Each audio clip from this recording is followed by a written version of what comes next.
nilai sebuah masyarakat, bahkan bangsa dan negara sekalipun, adalah moralitas yang dimilikinya. Akhlak adalah standar dari seluruh kehidupan masyarakat. Kalau baik akhlak, tegaklah bangsa. Kalau rusak akhlak, hancurlah bangsa.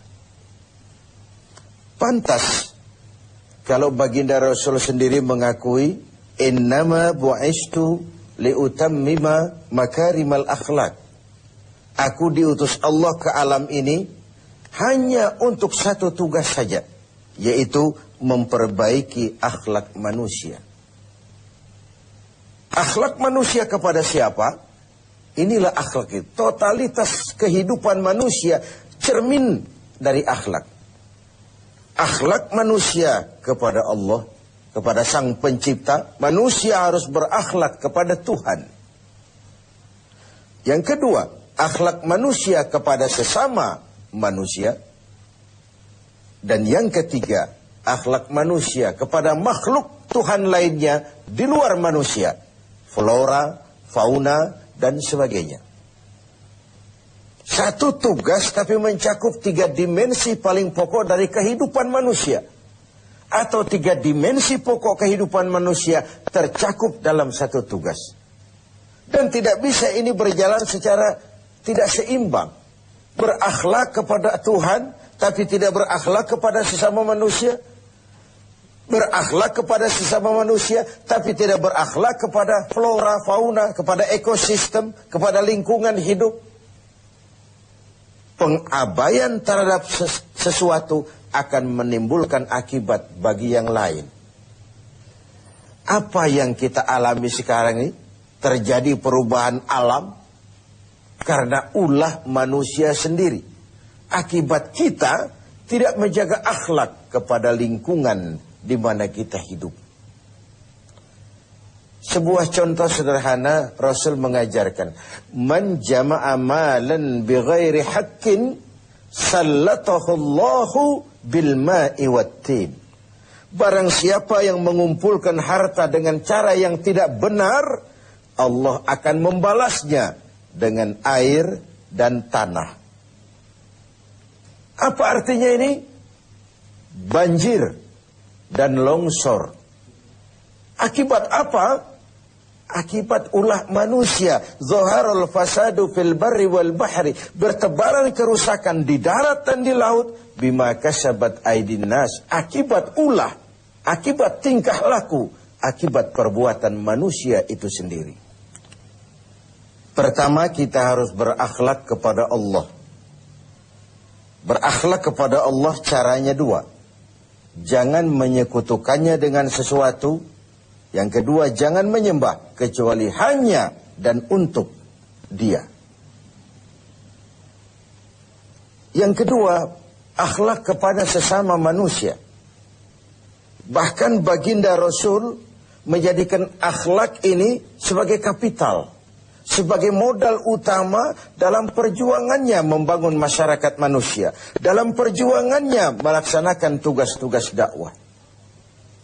Dengan akhlak, dengan pendekatan yang human interest, berdasarkan kepentingan kemanusiaan itu sendiri. Mau sukses di masyarakat, utamakan nilai-nilai akhlak. Lalu yang ketiga, akhlak kepada makhluk Allah lainnya di luar manusia. Rasulullah sebagai teladan buat kita semua, dipuji oleh Allah akhlaknya ini, wa innaka la'ala khuluqin azim. Engkau, hai Muhammad, benar-benar berada di atas budi pekerti yang luhur dan terpuji. Allah saja memuji. Apalah artinya pujian kita? Akhlaknya dikagumi teman, bahkan lawan sekalipun. Inilah Ramadan.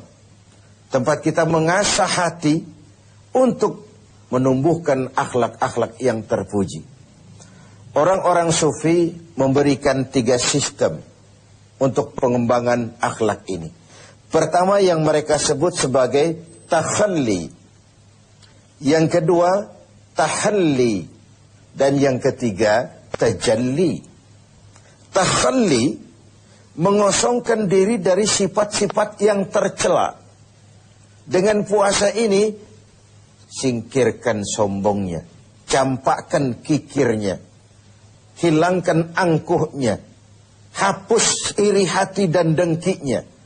Takhalli, kosongkan diri, kosongkan diri. Okelah, belum bisa ikhlas, tapi jangan ria.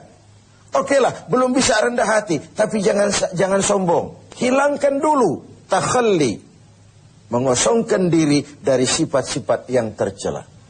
Kalau diri ini sudah kosong, si sombong hilang, si hasud hilang, si kikir hilang, si riya hilang, si hasud, iri hati dan dengki hilang. Sudah kosong dia, masuk tahapan yang kedua, tahalli.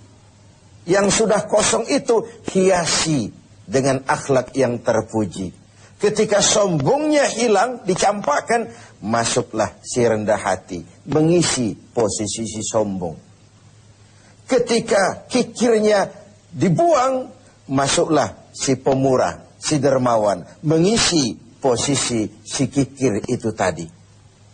Ketika si hasud, si iri hati, si dengki dicampakkan, dibuang jauh-jauh, dan tempat itu kosong, masuklah si ikhlas, mengisi posisinya. Setelah dikosongkan, diisi dengan hal-hal yang terpuji. Buah dari itu nanti akan lahirlah tajalli, nampak kebesaran Allah Subhanahu wa ta'ala. Bahkan Allah tampakkan juga kebesarannya kepada orang-orang yang seperti itu. Jadi ada proses takhalli, ada proses tahalli, dan ada buah yang disebut dengan tajalli. Sebagai sebuah perbandingan saja, saya ingin mengutip tentang sekelumit tentang akhlak Nabi. Tidak kepada temannya, tapi kepada lawannya, kepada musuhnya. Satu siang selesai sholat zuhur, beliau tidur di dekat masjid di Madinah dengan di atas pelepah daun kurma. Datang orang kafir yang memang sudah lama mengintai, kapan Muhammad bersendirian. Dihampirinya Muhammad, dicabutnya pedangnya. Muhammad, kau kemarin bertingkah karena banyak temanmu, sekarang kau sendiri. Kalau saya tebas batang lehermu, siapa yang akan menolong kau? Dengan tenang dan tegar Nabi menjawab, Allah yang akan menolong saya. Mendengar kalimat Allah, si kafir yang bernama Da'sur itu gemetar, keringat dingin bercucuran sebesar-besar biji jagung. Tangannya basah, licin, pedang jatuh ke tanah. Pedang yang jatuh itu diambil oleh baginda Rasul, dibalikkan ke leher Da'sur. Da'sur, kalau sekarang aku yang tebas batang lehermu, siapa yang akan menolongmu? Tidak ada ya Rasul, kecuali kalau kau mau memaafkan saya. Baginda Rasul senyum, ambillah pedangmu, pulang kau, jangan ulangi-ulangi perbuatanmu. Begitu mudah beliau memaafkan orang yang nyata-nyata ingin menghabisi jiwanya. Inilah akhlak itu. Saya ingin berkata sebenarnya, kalau kita baik kepada orang yang memang baik dengan kita, itu normal. Kalau kita baik kepada orang yang memang baik dengan kita, itu harusnya. Itu belum nilai tambah namanya. Nilai tambah adalah apa yang diajarkan Nabi. Silman koto'ak, wa'ati man haramak, wa'fu amman zalamak. Bersilaturahmilah kau kepada orang yang marah denganmu. Berikan orang yang pelit kepadamu, dan maafkan orang yang berlaku zalim terhadap dirimu. Memaafkan lebih berat daripada meminta maaf. Tapi memberi maaf lebih mulia daripada meminta maaf. Namun itu semua cerminan dari akhlak yang baik pada pribadi seseorang. Jadi dalam berakhlak pun kita berupaya mencari nilai tambahnya. Nilai tambah itu seperti contoh yang diajarkan Nabi. Orang marah, kita bersilaturahmi ke sana. Orang pelit, kita berlaku baik kepadanya. Orang zalimi kita maafkan. Itu nilai tambah, dan itulah akhlak itu. Hendaknya ibadah puasa kita menumbuhkan akhlak-akhlak yang terpuji dan mengikis semua akhlak-akhlak yang tercela. Sehingga dengan demikian kita akan mencapai tajalli, nampak kekuasaan Allah Subhanahu wa taala di dalam kehidupan kita. Sungguh suatu bangsa akan tegak dan jaya selama masih punya nilai akhlak.